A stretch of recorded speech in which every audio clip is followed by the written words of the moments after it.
In this problem, we are given that we have three numbers that are in arithmetic progression and the sum of these three numbers is 15.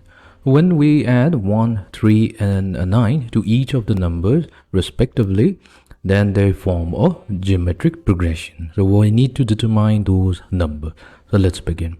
Now the trick here is to choose our three numbers wisely, and it's given that these three numbers are forming an arithmetic progression. So let the numbers be, we're going to represent it by a minus d, a followed by a plus d. Now it's given that the sum, a minus d added to a plus d, so this value is equals to 15. Now that means we have 3a equals to 15, or a value that's equals to 5. This is our first condition, and that gave us a value of first term equals to 5. So here a represents the first term and d represents the common difference.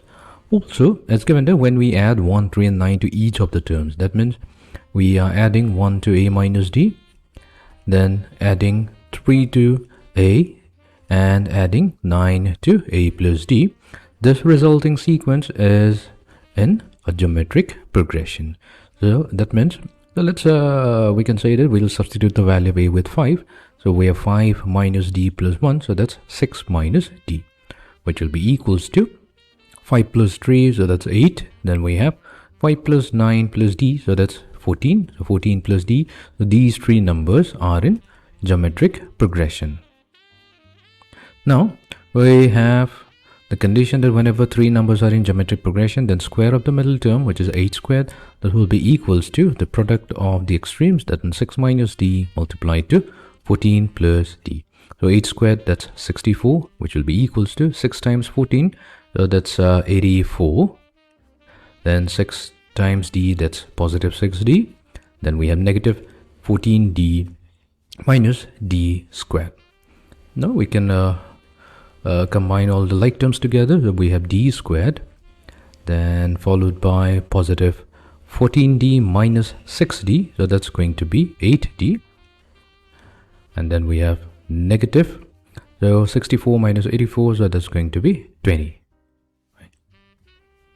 So we're going to factorize it, so that is going to be d minus 2 multiplied to d plus 2 equals to 0, which gives us two values for d. We have either 2 or this is 10. So it could be either 2 or it could be negative 10.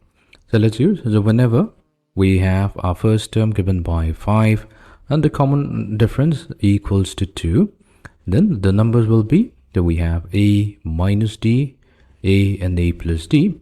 So a minus d means 5 minus 2, that will be 3.